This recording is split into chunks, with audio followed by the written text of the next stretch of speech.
4 anciens problèmes mathématiques qui ont montré que l'impossible est possible. Il s'agit des problèmes classiques des mathématiques anciennes, qui ont le charme de paraître simples.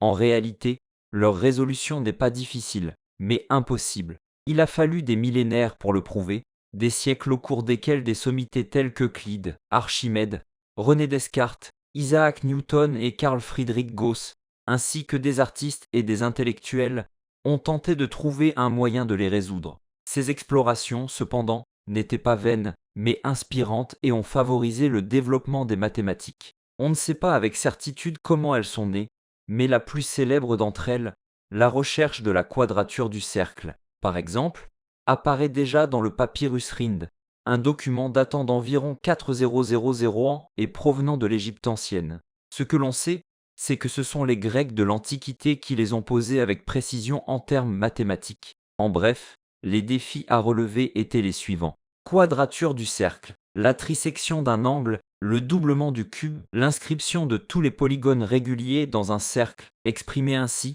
ils sont peut-être déroutants, mais ce qu'ils nous demandent en réalité, c'est tracer un carré dont l'aire est la même que celle d'un cercle donné, diviser un angle en 3 angles égaux, dessiner un cube 2 fois plus grand qu'un autre, diviser un cercle en parties égales. Mieux vaut ne pas le faire, mais comme l'a dit l'écrivain Donald Westlake, chaque fois que quelque chose semble facile, il s'avère qu'il y a une partie que vous n'avez pas entendue, ou, dans le cas présent, que nous n'avons pas dite. Pour relever ces défis, vous ne pouvez le faire qu'à la manière de la Grèce antique, c'est-à-dire qu'en plus d'un objet à dessiner, d'un objet sur lequel dessiner et de votre esprit, vous ne pouvez utiliser qu'un compas et une règle sans marque. Pourquoi? C'est une bonne question. Et il y a plusieurs réponses, a déclaré à BBC Mindo le mathématicien David Richson, auteur de Tal of Impossibility.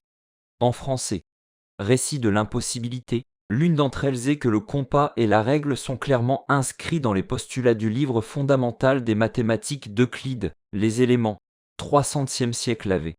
J. C. Une autre réponse est qu'ils représentent les outils les plus élémentaires qui ont toujours été utilisés.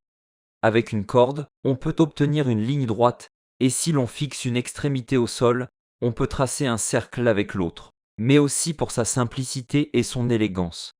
Pour moi, ce qui est surprenant, ce n'est pas tant ce que l'on ne peut pas faire que tout ce que l'on peut faire avec ces outils.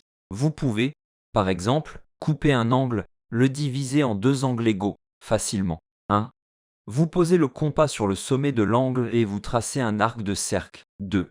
Vous posez le compas sur l'un des points d'intersection de l'arc avec les droites et vous tracez un arc. 3. Même chose à l'autre point d'intersection. 4. Vous tracez une ligne entre le sommet de l'angle et le point d'intersection des 2 arcs. La bisection d'un angle est quelque chose que nous apprenons à l'école en cours de géométrie. C'est très simple, explique M. Richson. Mais la question qui intéressait les Grecs était la suivante. Si vous avez un angle, pouvez-vous le diviser en 3 parties égales? La réponse était parfois oui, mais il n'y a pas de règle générale sur la façon de le faire. Et il précise, cela ne signifie pas que ces problèmes sont impossibles, quels que soient les outils utilisés. Mais avec ces outils euclidiens classiques, ils sont impossibles à résoudre. Archimède, l'un des plus grands mathématiciens de l'histoire, a montré que si la règle n'avait que 2 marques, une distance pouvait être mesurée exactement. Et cela suffisait pour pouvoir tricoter n'importe quel angle, explique M. Richson. Donc si vos outils étaient un peu plus sophistiqués, vous pourriez résoudre ces problèmes. Mais le jeu n'en vaut pas la chandelle. Le défi est de le faire en respectant les règles du jeu, un jeu irrésistible pour les esprits brillants. Tentative multiple, la première tentative connue de résoudre la quadrature du cercle est celle d'Anaxagore, mathématicien grec célèbre pour avoir été le premier à introduire la philosophie à Athènes, au V siècle avant J.C. Il a été emprisonné pour avoir affirmé que le soleil n'était pas un dieu mais un rocher brûlant et que la lune reflétait sa lumière. Selon l'historien Plutarque, il était en prison pour avoir affirmé que le soleil n'était pas un dieu mais un rocher brûlant au rouge et que la lune reflétait sa lumière. Il passait ses journées à essayer en vain de construire, avec seulement un compas et une règle, un carré ayant la même surface qu'un cercle. Son contemporain, Hippocrate de Chios, l'un des mathématiciens dont les travaux ont été synthétisés dans la géométrie euclidienne, parvient à une solution partielle encourageante. La lune, ou lunule, d'Hippocrate, premier carré d'une figure curviligne de l'histoire. Il faudra attendre 23 siècles pour que le grand mathématicien et physicien suisse Léonard Euler trouve, en 1771, deux nouveaux types de lunes quadruples qui, toutefois, ne contribueront pas à la quadrature du cercle, comme on le pensait autrefois. Ce n'est que le début de la longue liste de mathématiciens et d'amateurs qui ont relevé le défi armés de ces deux seuls outils. Léonard de Vinci a traversé une période où il était vraiment fasciné par les mathématiques et la géométrie, et il a essayé de résoudre ces problèmes. Mais il a aussi intégré son talent artistique pour créer des dessins avec ces outils, explique M. Richson. Et il n'est pas le seul homme de la Renaissance à s'y être essayé. L'artiste le plus célèbre de la Renaissance allemande, Albrecht Dürer, était également l'un des plus importants mathématiciens de l'époque. Dans le deuxième livre de son ouvrage Les 4 livres de mesure, il donne des méthodes approximatives pour résoudre la quadrature du cercle à l'aide de constructions à la règle et au compas. Il a également fourni une méthode permettant d'obtenir une bonne approximation du trisecteur d'un angle à l'aide d'outils euclidiens. Quadrature du cercle, sans succès, pour Richson. L'une des histoires les plus fascinantes est celle de la construction de polygones réguliers ou, ce qui revient au même, de la division du cercle en parties égales. Ce problème a toujours été notoirement compliqué. Nous savions en construire plusieurs, mais pas tous. Certains, comme les polygones à 7, 9 et 17 côtés, étaient inconnus et pendant de nombreuses années, les gens se sont demandé s'ils étaient impossibles, a-t-il déclaré à BBC Mindo. De l'époque de la Grèce classique jusqu'à la fin du XVIIe siècle, il n'y a pas eu de progrès significatif en utilisant uniquement les outils euclidiens, jusqu'à l'arrivée du prodige des mathématiques Carl Gauss. En 1796, Gauss, qui n'était alors qu'un adolescent mais qui est devenu l'un des mathématiciens les plus célèbres de l'histoire, a démontré qu'il était possible de construire un polygone régulier de 17 côtés. C'était l'une de ses premières découvertes, et c'était quelque chose qui avait été impossible pour des générations de mathématiciens. En outre, il faut tenir compte du fait que, ces problèmes n'étant pas pratiques mais théoriques, la preuve de leur résolution est plus importante que la résolution elle-même. Et l'analyse approfondie que Gauss a effectuée pour prouver sa découverte a ouvert la voie aux idées ultérieures de la théorie de Galois. Ainsi, si vous vous demandiez quel était l'intérêt de voir tant de brillants esprits s'efforcer de réaliser ce qui, dans plusieurs cas, était possible avec d'autres outils, voici un exemple du processus de retour d'information qui a permis de produire de plus en plus de connaissances. Essayer de résoudre ces problèmes a vraiment fait avancer les mathématiques, mais aussi, au fur et à mesure que de nouvelles mathématiques étaient développées, les gens revenaient à ces anciens problèmes pour voir si ce qui avait été découvert permettait de les résoudre.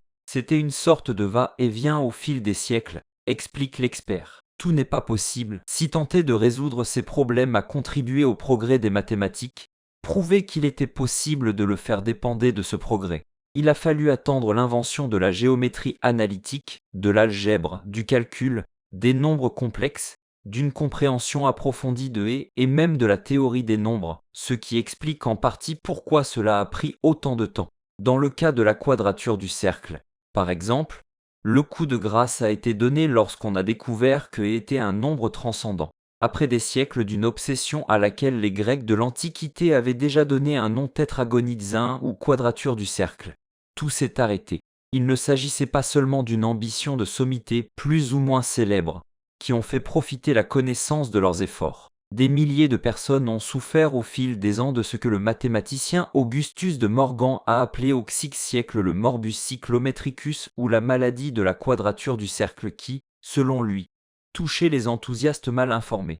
Parmi eux, un comptable et mathématicien argentin amateur du nom d'Elia O'Donnell. En 1870, il a publié un livre avec la conscience la plus intime que, dans ce traité, la résolution exacte souhaitée de la quadrature du cercle est démontrée de la manière la plus convaincante et la plus rigoureuse, comme il l'a déclaré sur la première page. Et quelle que soit la gravité de cette phrase, elle sera la vérité pour tous les siècles de la postérité, ajoutait-il.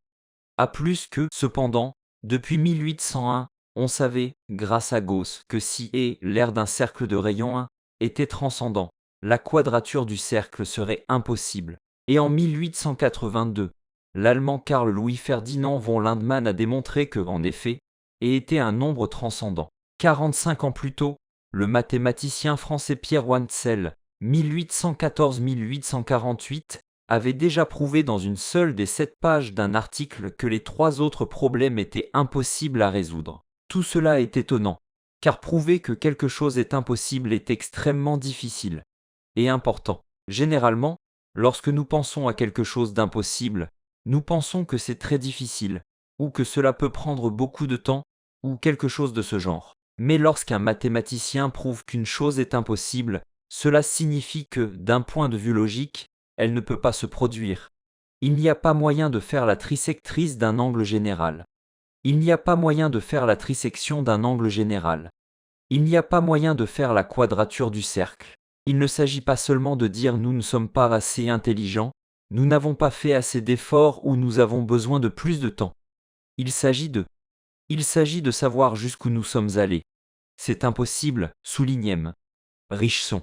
Il y a beaucoup de théorèmes d'impossibilité célèbres en mathématiques, et ils sont tous très vénérés, parce qu'on a prouvé une chose négative. Que quelque chose qui n'est pas cela peut se produire. Il s'agit là d'une réussite incroyable. Cela ne veut pas dire que les gens abandonnent. En 1897, par exemple, le Sénat de l'Indiana a examiné un projet de loi visant à légaliser une méthode de quadrature du cercle découverte par le médecin et mathématicien amateur Edwin Goodwin. La loi qui visait à introduire une nouvelle vérité mathématique fut d'abord acceptée par une commission mais finalement rejetée. Et l'on dit qu'il n'y a pas de mathématicien disposant d'un courriel qui n'ait reçu des solutions de quadrature de cercle, de duplicateur de cubes ou de trisecteur d'angles convaincus d'avoir trouvé la solution. Ils insistent sur cette incompréhension de ce que signifie l'impossible, dit Richson. C'est aussi parce qu'ils sont faciles à décrire et à manipuler, qu'ils essaient, qu'ils croient les avoir résolus et qu'ils envoient les solutions aux mathématiciens des universités. Il est garanti qu'il y aura une erreur quelque part, qu'il s'agisse des mathématiques ou des règles. Ils ont donc peut-être trouvé un moyen de résoudre l'un de ces problèmes, mais pas en utilisant les règles classiques. Euclide a construit tout un palais de sagesse et fécondé d'autres idées, car ses contemporains et les générations suivantes ont continué à essayer de promouvoir la connaissance en utilisant, comme lui, qu'un compas et une règle. Dans le cas de ces 4 problèmes, il est possible que, depuis la Grèce classique, on ait soupçonné qu'il n'était pas viable, mais il était très enrichissant d'essayer.